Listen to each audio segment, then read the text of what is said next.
is Deborah Hartley. My name is Deborah Hartley. I'm a nurse practitioner, certified registered nurse anesthetist, and director of anesthesia services at Mason General Hospital. For tonight's purposes, my focus is on the health risks associated with the proposed Adage plant. This past summer, the American Heart Association published a significant statement paper entitled Particulate Matter, Air Pollution, and Cardiovascular Disease.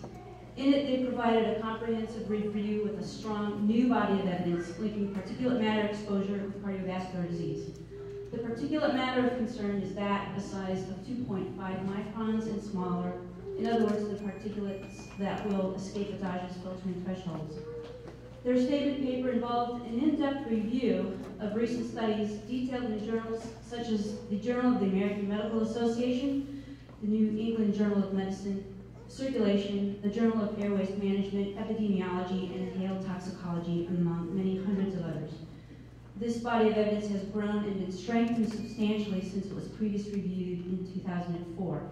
To explain, the particles produced by biomass and diesel emissions are extremely small and aren't able to be filtered out of our respiratory system. Instead, these small ultrafine particles end up deep in the lungs, where they remain for months, causing structural damage and chemical changes.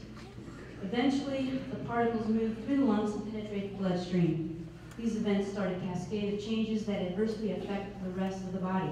As a result, inhalation of particulate matter directly affects health by triggering disease processes within hours to days of exposure, resulting in heart attacks, heart failure, irregular heartbeats, strokes, and new findings show health impacts on diabetics as well.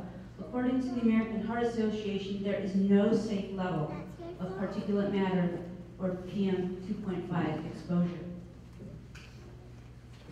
The American Lung Association issued a biomass position statement in December of '09. Their position was consistent with that of the American Heart Association, and they went on to address particulate matter emissions from diesel exhaust. They stated that a strong relationship between school and residential proximity to diesel emissions, hospital admissions for asthma, and chronic respiratory symptoms. Every day, our children will experience exposure to diesel exhaust from the estimated 100 to 150 trucks trafficking biomass past our healthcare facilities, schools, and homes. The Lung Association went on to say that the amount of monitoring for particulate matter is not even close to what is needed. The following is a quote from a June '09 letter written by the President and CEO of the American Lung Association to the U.S. House Committee on Energy and Commerce. The Lung Association urges that the legislation not promote the combustion of biomass. Burning biomass could have severe impacts on the health of children, older adults, and people with lung disease. 3 minutes. Unfortunately, the EPA's emission standards for incinerators such as Adage lag way behind all of these medical findings. Indeed, there is no safe level of particulate matter 2.5 exposure.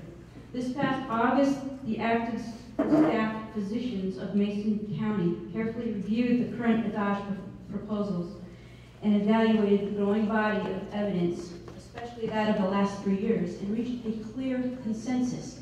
They presented a no dissension supermajority opinion stating their opposition to the currently proposed biomass power plant on the grounds that these facilities pose unacceptable health risks.